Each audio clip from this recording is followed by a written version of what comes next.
lo primero que vamos o sea, lo que vamos a hablar en esta presentación, a raíz del tiempo, no, ahí. Vamos a ir un poquito rápido en la primera parte. Vamos a hablar de algunas consideraciones previas, características farmacocinéticas del paciente crítico. Después vamos a hablar de los modelos PKPD de los antibióticos y vamos a ver si alcanzamos a ver algunas simulaciones farmacocinéticas, que es en el fondo, en la práctica, lo que nos interesa conocer. Entonces, ¿cuál es el problema que nos han surgido los últimos años? Es que los antibióticos han comenzado a perder la batalla en muchos tipos de infecciones. Y esta batalla se libra a un ritmo tal que en los últimos años son pocos los nuevos antibióticos disponibles. De hecho, en el último año han salido 4, creo, antibióticos. Hay un par que está en proceso de salir también, pero no hay más.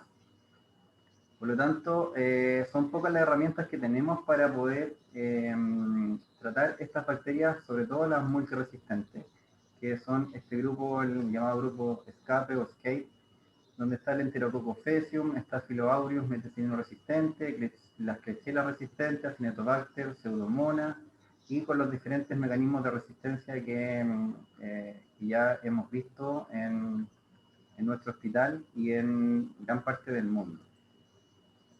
Por lo tanto, necesitamos optimizar lo que ya tenemos.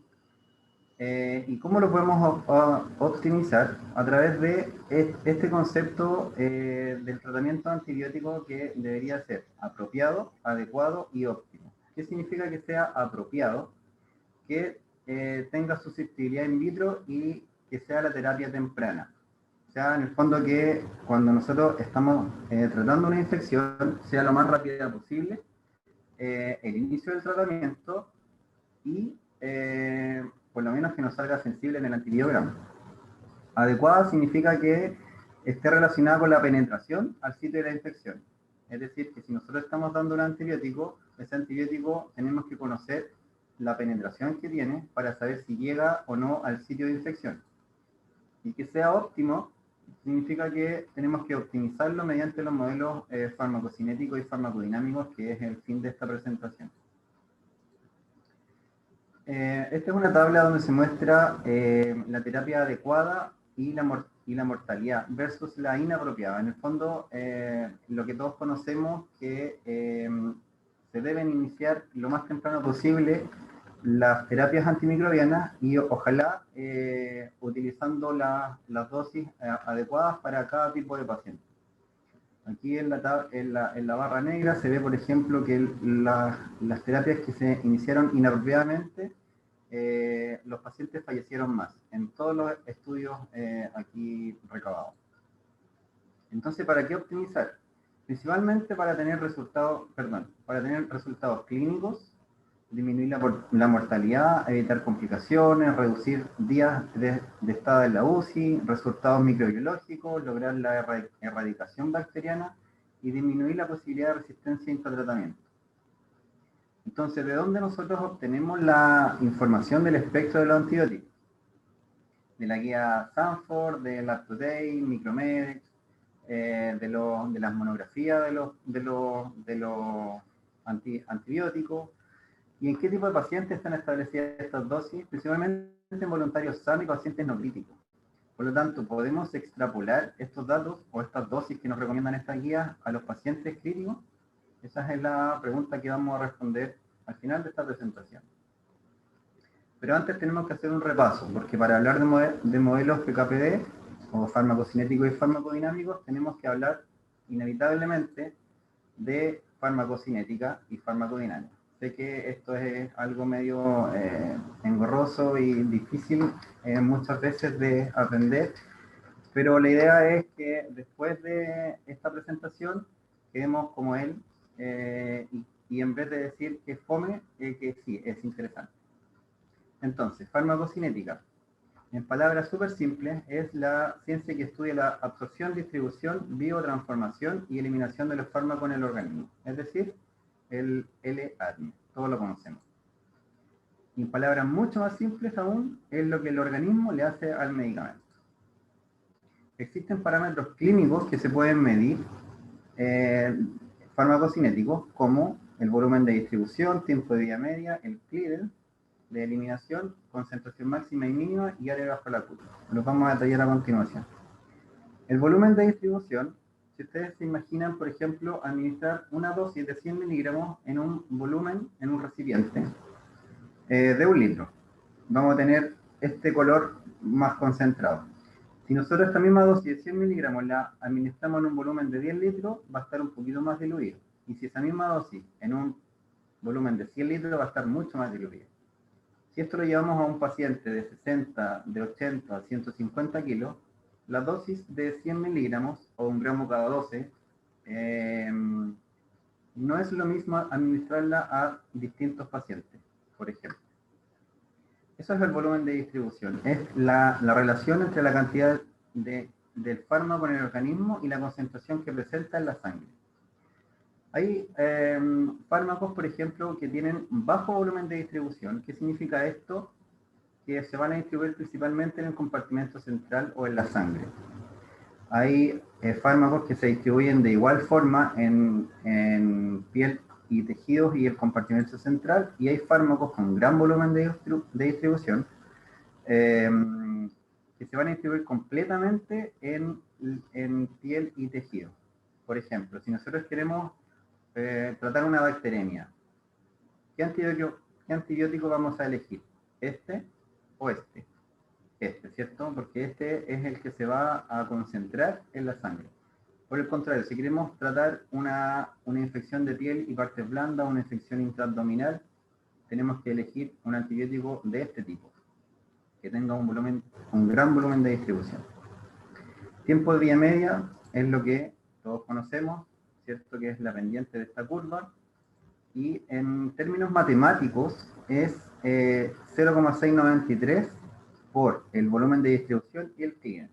Esto quiero que lo retengan para más adelante, cuando empecemos a ver los modelos PKPD y el tema de las concentraciones máximas y mínimas, porque quiero que recuerden que el tiempo de vida media depende del clearance y el volumen de distribución, no depende de la dosis, depende del clearance y del volumen de distribución. Es decir, si el paciente tiene un mayor volumen de distribución o está aumentado, ya sea por volumen extra, porque está en diálisis, por ejemplo, y depende del clearance, entonces también nos va a importar que, por ejemplo, si el paciente tiene el clearance disminuido, el tiempo de vida media va a aumentar. Eso para que lo consideren para más adelante.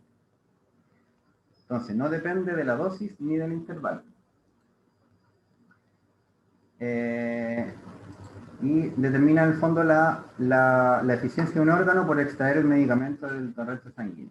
Entonces, esto es lo que conversábamos, si nosotros administramos una dosis y si el paciente tiene el clearance disminuido y seguimos administrando la misma dosis, va a llegar a concentraciones altas y más bien tóxicas y podemos producir reacciones adversas en el paciente. Concentración máxima y concentración mínima. ¿Qué es esto? La concentración máxima es esta, en este gráfico, y la concentración mínima es esta. Esto es un sistema de administración, por ejemplo, cada 6 horas. Cada 6 horas.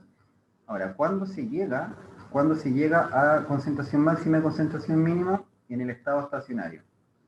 Que es esto, que es cuando la concentración, cuando se hacen estables estas concentraciones, o sea, cuando esto ya no sigue subiendo, cuando esto sigue así en forma constante. Y cuando se obtiene este estado estacionario, de 5 a 7 vidas medias. Por lo tanto, si un paciente, por ejemplo, tiene falla renal, este estado estacionario se va a obtener mucho más adelante, o sea, más tarde que un paciente que no tenga falla renal.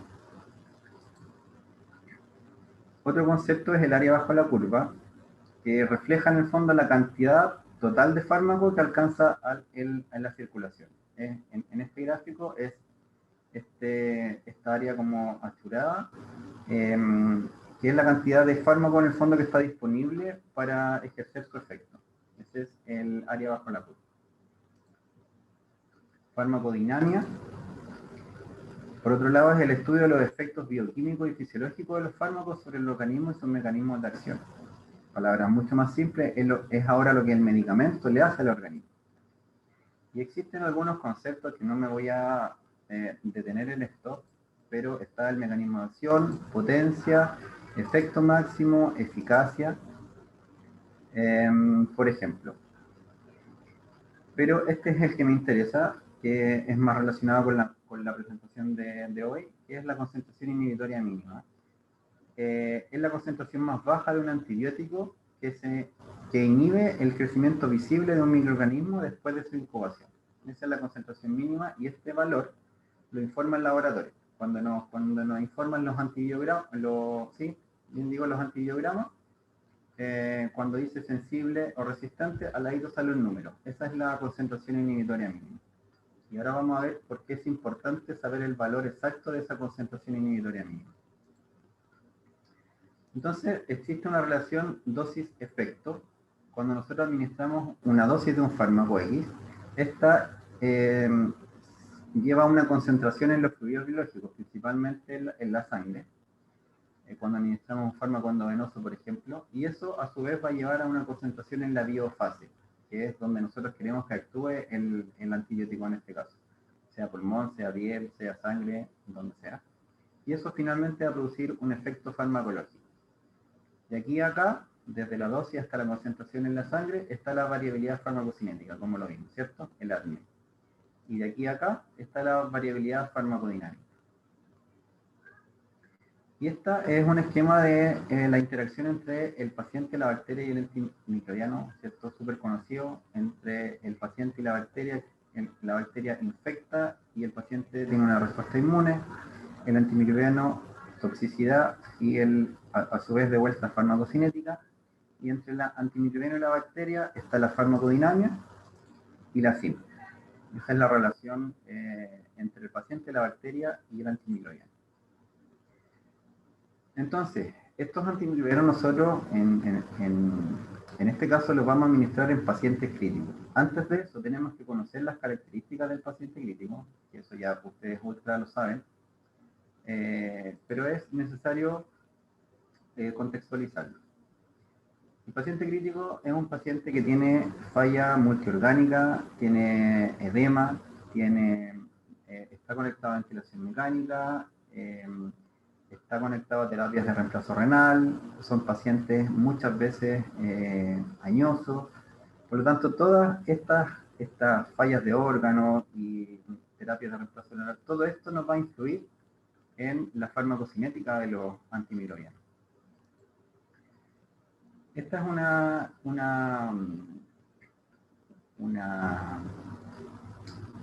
¿cómo se llama? Una ilustración, si ustedes se fijan, del año 1998. Es muy antigua, pero grafica muy bien cómo estas características que yo le hablaba anteriormente, como falla hepática, falla gastrointestinal, alteración en el pH, falla renal, falla cardiovascular, la acidosis metabólica, falla endocrina, falla endotelial, todo esto, todas estas fallas que tienen nuestros pacientes van a afectar finalmente a la farmacocinética de los pacientes críticos, la absorción, la distribución, el metabolismo y la excreción.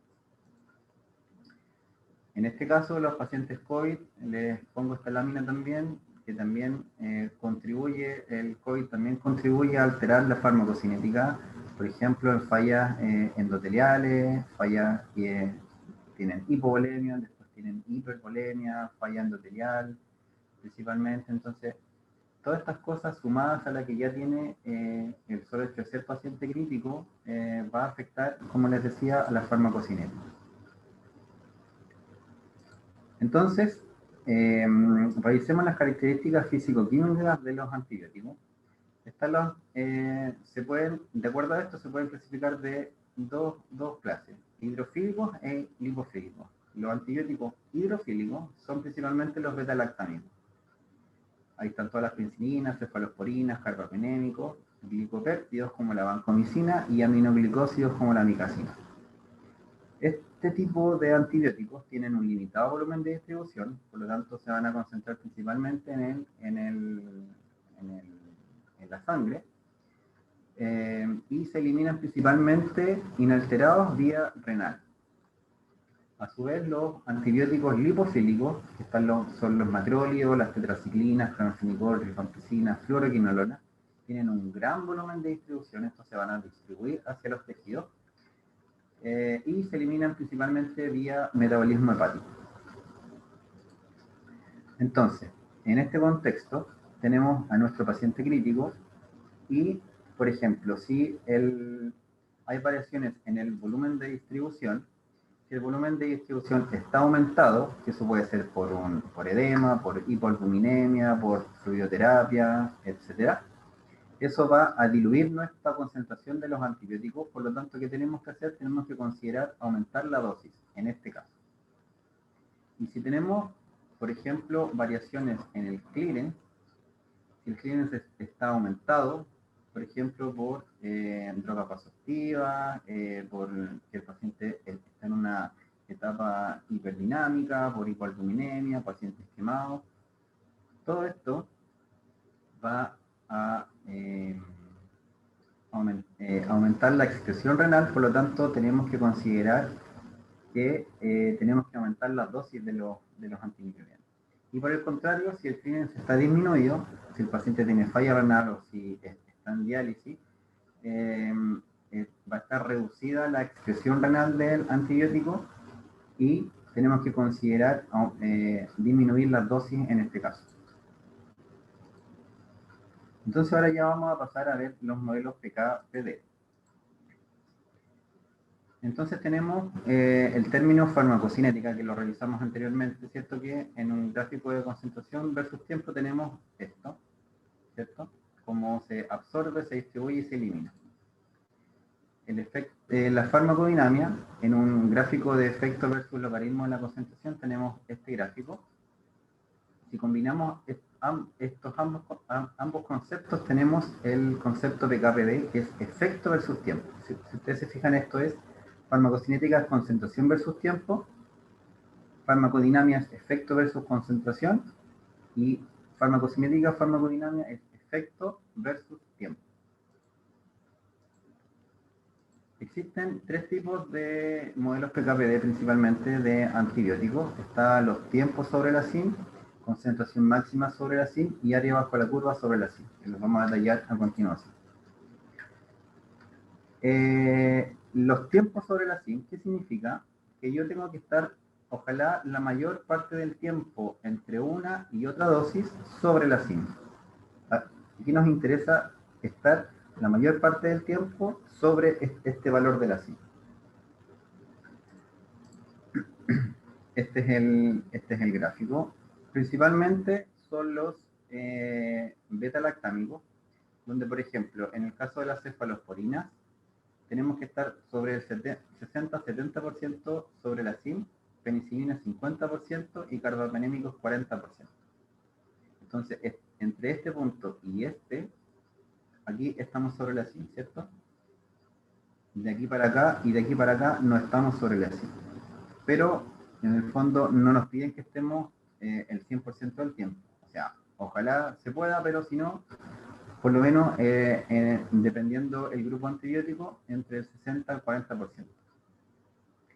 Y ahora último, en los últimos años se ha visto que ya no basta solo estar sobre la CIN, sino que ojalá sobre 4 a 5 veces el valor de la CIN. Por lo tanto, ya no sirve, por ejemplo, si nosotros midiéramos una concentración, por ejemplo, de alguno de estos antibióticos, y nos da que estamos muy cerca de la CIN, eso es peligroso porque se pueden producir las bacterias se hagan resistentes igual al antibiótico. Por lo tanto, ojalá estar un poquito más alto sobre la CIN, y por eso se están administrando ahora dosis más altas de antibióticos, sobre todo en pacientes críticos. Ahora, les muestro este gráfico para que vean, por ejemplo, la importancia de la CIN. Este es mi antibiótico que lo estoy dando cada 12 horas, antibiótico X. y estoy tratando diferentes tipos de bacterias. Por ejemplo, para tratar esta coli y esta Klebsiella, que tienen SIM bajitas, yo estoy, si ustedes se fijan, el 100% del tiempo sobre la SIM. A diferencia, por ejemplo, de esta pseudomona, que tiene una SIM mucho más alta, yo estoy entre aquí y aquí, y aquí y aquí, en estos puntos, sobre la SIM solamente. Entonces, por eso es importante saber el valor exacto de la SIM. No me sirve, por ejemplo, que el laboratorio me informe que la SIM es menor o igual a 8. Puede ser 1, puede ser 2, 4, 8. Y eso va a hacer la diferencia entre las dosis que yo voy a dar de un antibiótico. Lo vamos a ver un poquito más adelante. Siguiendo con el tema de los antibióticos que son tiempos sobre la SIM, este es un gráfico, por ejemplo, esta es la probabilidad de alcanzar el target para el caso de meropenem, que sería que para el caso del meropenem tiene que ser un 40 al 50% del tiempo. ¿Y qué es lo que hicieron acá? Con diferentes valores de SIM, fueron probando diferentes regímenes de dosificación. Por ejemplo, este es en la dosis de 500 miligramos cada 8 en bolo. Este en el círculo negro es 1 gramo cada 8 en bolo. Si ustedes se fijan, por ejemplo, aquí ya en SIM cercanas a 4, ya el porcentaje de alcanzar nuestro target, que es, recuerden que es entre el 40 al 50%, ya empieza a disminuir. Ya no lo estamos logrando. Si ustedes se fijan en el rombo pintado y lo comparan con el círculo pintado, lo único que estamos haciendo es extender el tiempo de infusión. Si ustedes se fijan, ya con valores de 4, que aquí fallábamos, con este seguimos funcionando. Y aquí, con valores de 8, ya empezamos a fallar. Ahora, si damos una infusión continua de meropenem, ¿cierto? Nosotros tenemos que SIM cercanas a 16, que eso ya sería algo, según el antibiograma, nos saldría resistente.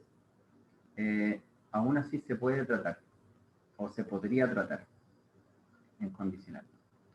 Estos estudios han llevado a que cuando tenemos este escenario de que nos sale todo resistente y no tenemos, por ejemplo, herramientas en el arsenal para tratar, se pueden usar estas estrategias de dosificación para poderlas usar contra estas bacterias, solo aumentando los tiempos de difusión. Por eso es importante, sobre todo para el equipo de enfermería que es quien regula esto, porque el médico indica en la dosis, pero los enfermeros son los que se preocupan del tiempo de administración principalmente. Por eso es importante que ustedes lo sepan también, porque solo con variar el tiempo de infusión, ustedes se fijan que mejoramos la efectividad del antibiótico. Ni siquiera modificando la dosis, solo el tiempo de infusión. Este es otro ejemplo de la piperacillina y tazobactam, que es lo mismo. Esta es la probabilidad de alcanzar el target, que para piptazo es un 50%, y lo mismo. Se fueron probando dosis en bolo, dosis en infusión de 4 horas, y esta es 30 en bolo, es un frasco cada 6, este es un frasco cada 4, y este es un frasco cada 8 en infusión de 4 horas, y es lo mismo. Si ustedes se fijan aquí, mientras aumenta la SIM, las diferentes, que es en infusión de 4 horas, mejora mucho los tiempos de, la eficacia del antibiótico. Ahora, si nosotros lo damos por infusión continua, esto sería casi así. Entonces, por eso es la razón de por qué el piptazo nosotros acá en el hospital lo administramos en infusión continua. Ahora, ¿se pueden administrar todos por infusión continua? No se pueden administrar todos por infusión continua porque no todos son estables en dilución 24 horas. Hay algunas moléculas, por ejemplo, como el imipenem, que solo son estables 4 horas como máximo. sea quien sea el laboratorio, es porque la molécula es muy inestable. Ahora, ¿qué es lo que nosotros acá en farmacia nos preocupamos y nos tratamos de preocupar? Ahora hemos perdido un poco la batalla, pero hemos tratado de, para el tema de las licitaciones, siempre pedir estos requisitos de que ciertos antibióticos cumplan con lo que nosotros necesitamos para poder administrarlos de esta forma. Infusión de 8 horas, de 4 horas, infusiones continuas. El segundo grupo de modelos PKPD es la concentración máxima sobre la CIM. El grupo principal que se encuentra en estos antibióticos son los aminoglicosidos y más aún la amicacina. Esta es una revisión de dosis de carga de amicacina para pacientes críticos con shock séptico. La relación para la amicacina de concentración máxima partido por la CIM tiene que ser de 8 a 10 veces. Esa es la relación que se ha demostrado que si cumplimos con esta relación hay eficacia clínica en el tratamiento con amicacina. Entonces, por ejemplo, aquí tenemos este gráfico que ya no nos va a importar que estemos sobre la CIM la mayor cantidad del tiempo, sino que este punto, que es la concentración máxima, sea de 8 a 10 veces en número este valor, que es la CIM. Por ejemplo, este valor de CIM es 8 para un gram negativo, es 8. Entonces, este valor por lo menos tiene que ser 64, ¿cierto? 8 por 8, 64, 8 veces. Este valor nosotros lo podemos medir, y eso es lo que hacemos cuando medimos niveles peak de amicacina. Este valor, o esta relación de Cmax sobre la CIM mayor a 8, nos va a medir la eficacia. ¿Cómo lo podemos medir entonces? Con un nivel peak. ¿Y eso cómo se obtiene? 30 minutos después de terminada la infusión. La infusión de amicacina generalmente, 1 gramo, se administra en 30 minutos. Pasar esos 30 minutos que dura la infusión, hay que esperar 30 minutos más y ahí se mide el nivel. Y ahí nosotros tenemos un pic. Según ese resultado, nosotros lo dividimos por el valor que nos entregó el laboratorio, que recuerden que tiene que ser un valor exacto, no nos sirve el valor de menor o igual a 8. Nosotros lo solicitamos al laboratorio y el laboratorio hace una microdilución extra y ahí ellos obtienen el valor real de la CIM. Ahora, ¿qué pasa con la amicacina? Para evitar el efecto tóxico de la amicacina, se ha demostrado que la concentración mínima o la concentración valle, que es la que más les suena a ustedes por el tema de la vancomicina, la concentración valle o la concentración mínima, que es la concentración justo antes de la siguiente dosis, tiene que ser menor a 5 microgramos por ml. Y esto nos va a hablar de la seguridad. Y esto nosotros lo medimos con el nivel valle, que es justo antes de la siguiente dosis. Si este valor que nosotros tomamos nos da menor o igual a 5, podemos administrar la siguiente dosis de amicacina con seguridad. Si este valor es mayor a 5, se nos va a empezar a acumular. En este estudio en particular, dosis de 25 miligramos por kilo, solo el 70% de los pacientes alcanzaron un pic de 64. Fíjense que si ustedes multiplican 25 miligramos por kilo con un paciente alrededor de 70 kilos, 80 kilos, eso da más de 1 gramo y medio por lo menos. Y hay un 30% de pacientes que, a pesar de que dieron ese gramo y medio, no alcanzaron el pic de 64, por lo tanto no llegaron a esta relación de mayor de 8 a 10 veces. Por lo tanto, hay un 30% de pacientes que en este estudio, que si no le dieron la dosis correcta, no tienen eficacia clínica en el tratamiento con amicacina. Ahora, existe la inquietud de que cuando la CIM, la concentración mínima se hace 0. Porque, por ejemplo, si nosotros medimos esta concentración y nos da 0, nosotros decimos, ya, sí, está bien, es menor a 5. Pero, ¿desde cuándo que se viene haciendo 0? Esa es una pregunta también que es interesante conocer, porque a pesar de que la amicacina tiene un marcado efecto postantibiótico, ¿Qué quiere decir esto? Que a pesar de estar bajo la SIM, la amicacina sigue teniendo efecto bactericida. ¿Qué es lo que pasa? Si se hace cero, nosotros no sabemos cuánto tiempo lleva el paciente en concentración cero. Entonces, el grupo de los colegas farmacéuticos del Hospital de El Salvador hicieron un estudio prospectivo aleatorizado y doble ciego, donde le administraron amigacina a 42 pacientes con neutropenia febril, que son pacientes hiperfiltradores. Eso lo podemos extrapolar, por ejemplo, a nuestros pacientes neurocríticos o pacientes jóvenes que de repente tenemos que hiperfiltran. Entonces, el grupo 1 le tomaron el PIC a los 30 minutos después de terminar la infusión y el Valle antes de la siguiente dosis, como lo recomienda la bibliografía. Y el grupo 2, el PIC a la misma hora y el Valle 12 horas antes de la siguiente dosis. Entonces, por ejemplo, si la dosis era 1 gramo cada 24, ellos, el grupo 1, lo tomaron justo antes de la siguiente dosis y el grupo 2 lo tomaron 12 horas antes. Y este es el resultado que ellos obtuvieron. Que hay, en el grupo 2, hay pacientes que, hay 2 pacientes que tuvieron valores igual a 0.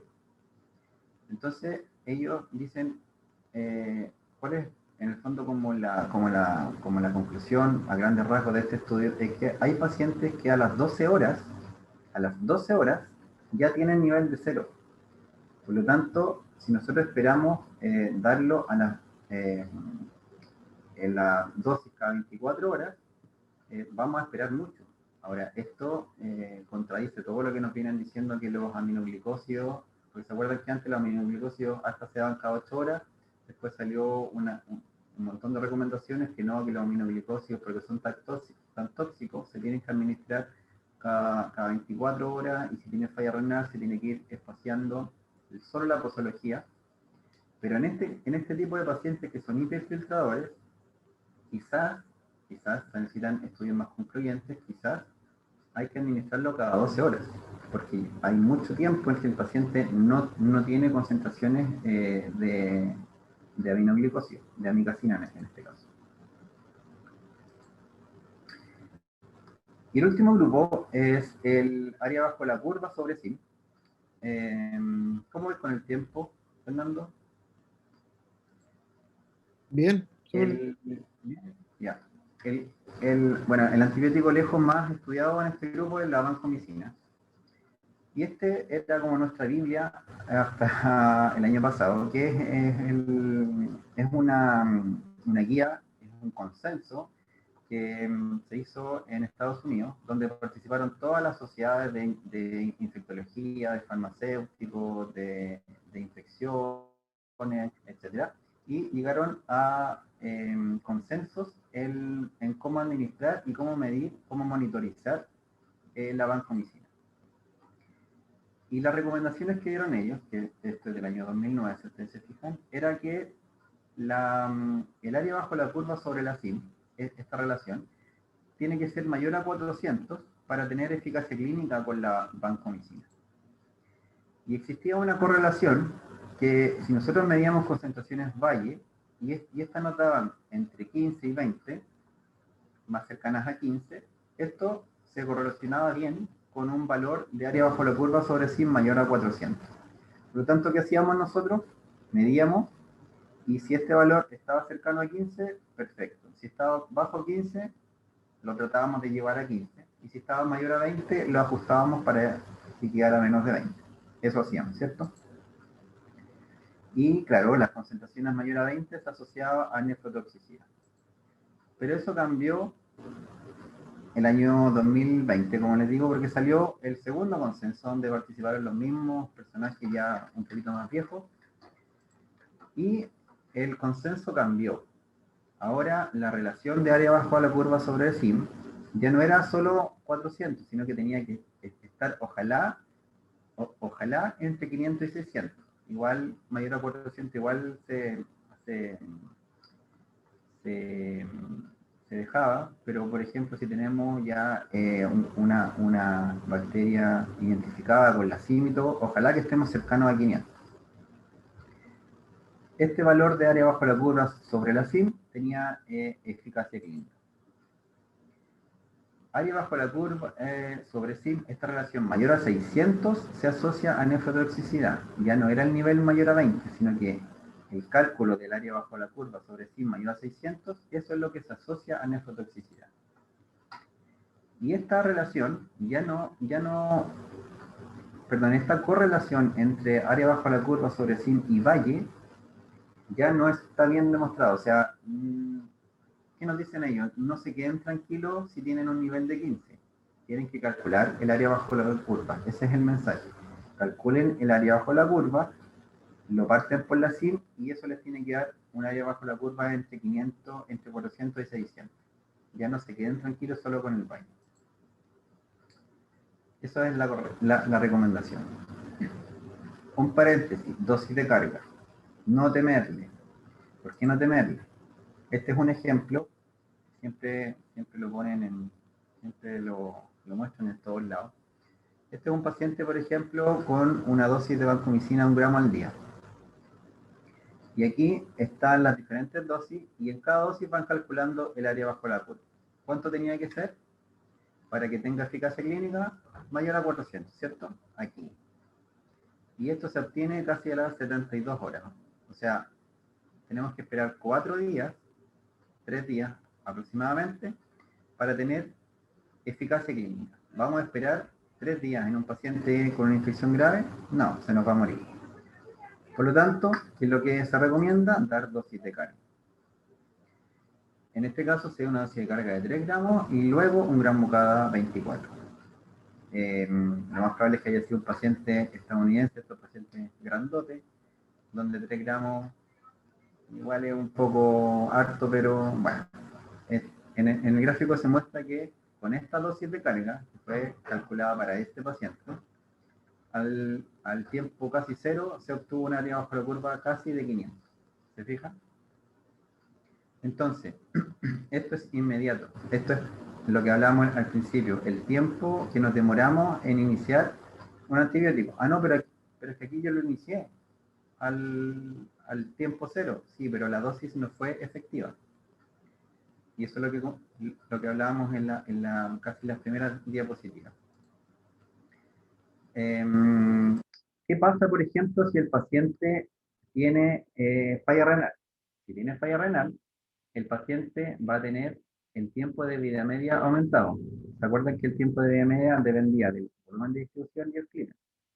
Si el paciente tiene el clearance disminuido, tiene el tiempo de vida media aumentado. Por lo tanto, la concentración en el estado estacionario, que es esta, se alcanza mucho más tarde.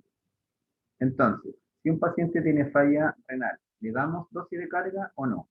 Dice el público. Dice el público, le damos dosis de carga. Le tenemos que dar dosis de carga porque este paciente va a llegar mucho más tarde al estado estacionario. Sobre todo en los pacientes con falla renal hay que dar dosis de carga. Después nos preocupamos de ajustar la dosis para ver cuándo le damos la siguiente dosis. Pero este paciente, si no le damos dosis de carga, esto va a ser mucho más tarde. Esto, como dice acá, la bibliografía está ampliamente recomendado, sobre todo en pacientes críticos y sobre todo en pacientes críticos con falla renal. Nivel serio, ya, eso es lo de las concentraciones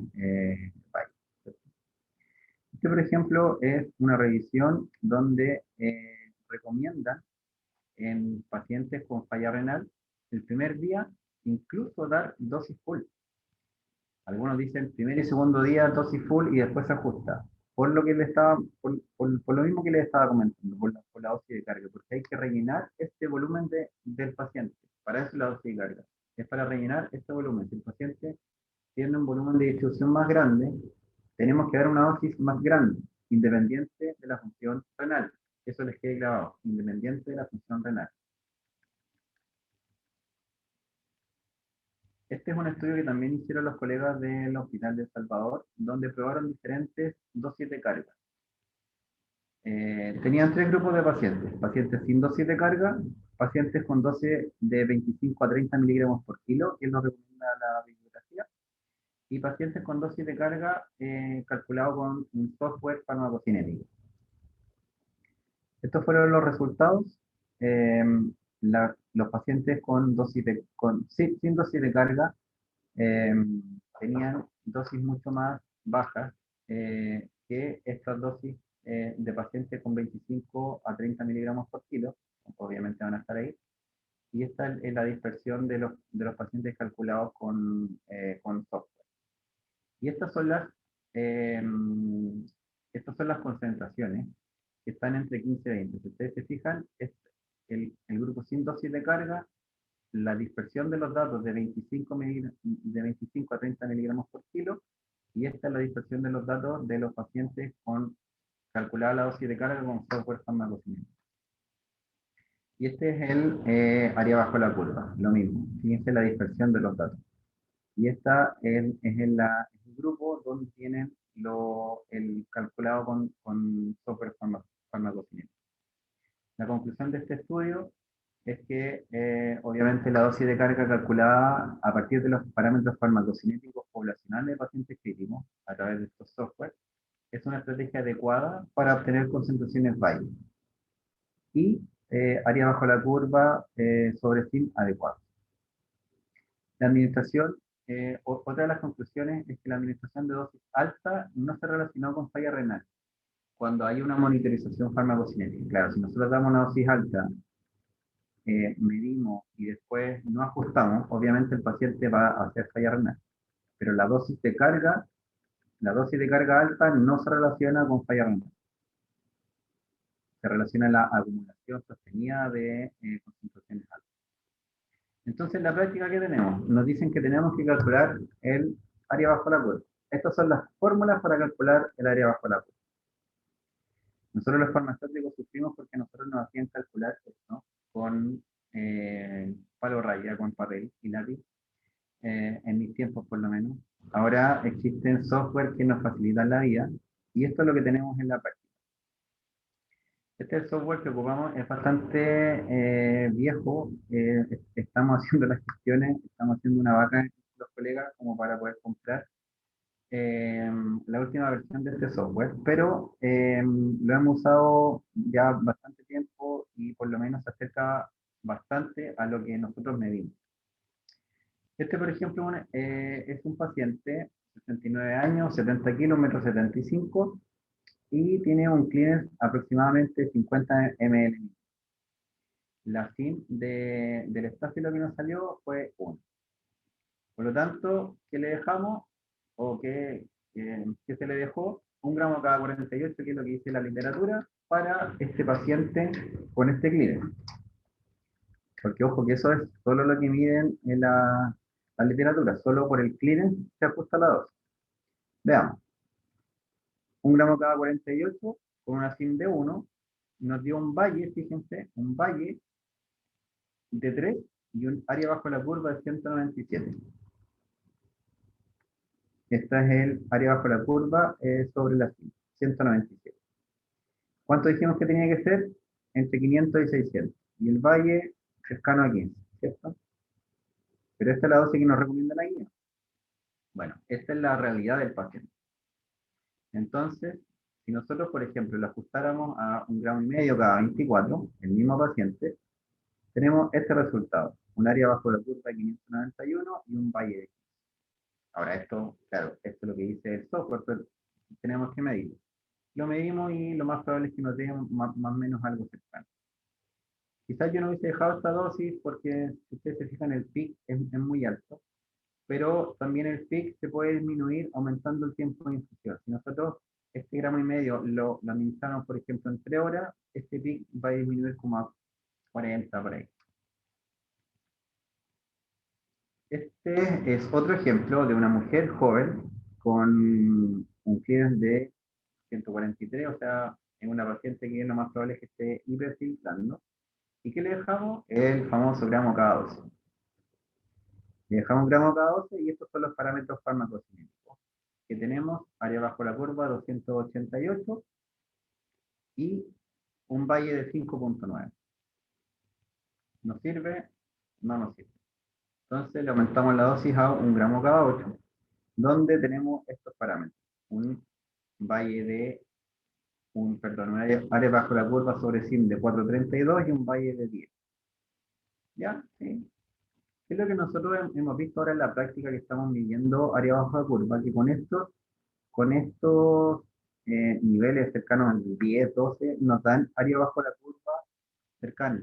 Antes nosotros nos enseguecíamos en tener niveles mayor a 15, pero hemos visto en este último año que hemos cambiado nuestra práctica y hemos empezado a medir área bajo la curva, o sea, perdón, calcular área bajo la curva. Hemos visto que niveles de 10, 12 alcanzamos buenos valores de área bajo la curva. Esto es lo que yo les decía del tiempo de infusión. El gramo y medio, por ejemplo, infundido en media hora, tiene este comportamiento, un pic de cercano a 80. Por eso la velocidad de infusión está estandarizada de la vancomicina y es 10 miligramos por kilo hora. Esa es la velocidad de infusión que se debería infundir la vancomicina. Este es un ejemplo para la amigdalina. Un paciente de 76 años, hombre, 75 kilos, 1,70 m, y con falla renal. ¿Qué nos dice la literatura? Le demos 500 miligramos cada 24 de amigdalina. El laboratorio nos informó para la bacteria una SIM de 4. Entonces, para el caso de la amigdalina, recuerden que tenemos que fijarnos en la concentración máxima y en la SIM. La concentración máxima partido por la SIM, que es este valor, 24 partido por 4, nos dio valor de 5,6. ¿Se acuerdan cuánto tenía que ser la relación de amigdalina para tener eficacia? De 8 a 10 veces. Por lo tanto, esta dosis no nos sirve. Entonces, ¿qué es lo que sugerimos? Dar 1 gramo cada 48. Pero ¿cómo le voy a dar 1 gramo si el paciente tiene falla renal? No importa. Lo que se ajusta es la posología.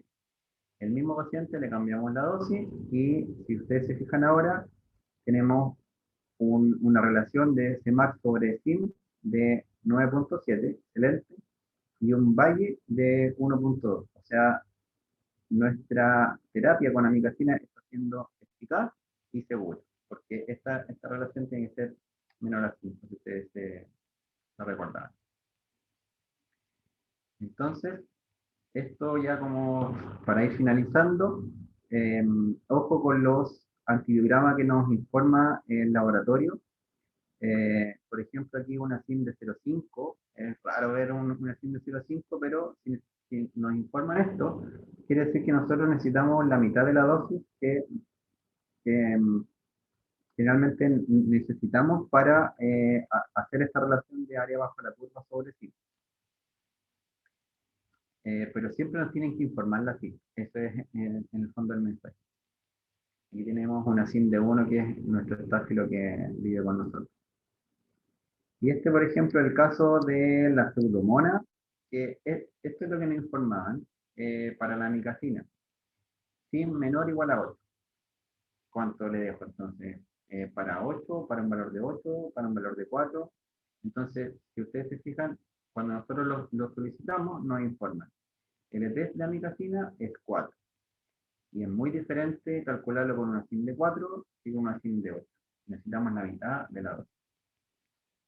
Bueno, y esto es lo que ustedes conocen ya, que es la estandarización, es lo que se recomienda del uso de antimicrobianos y las recomendaciones para los tiempos de infusión, que es la tablita que tienen ahí pegada en la estación de enfermería. Ya como conclusión de la presentación, los pacientes críticos presentan características específicas que afectan la farmacocinética de los medicamentos. Está súper claro, ¿cierto?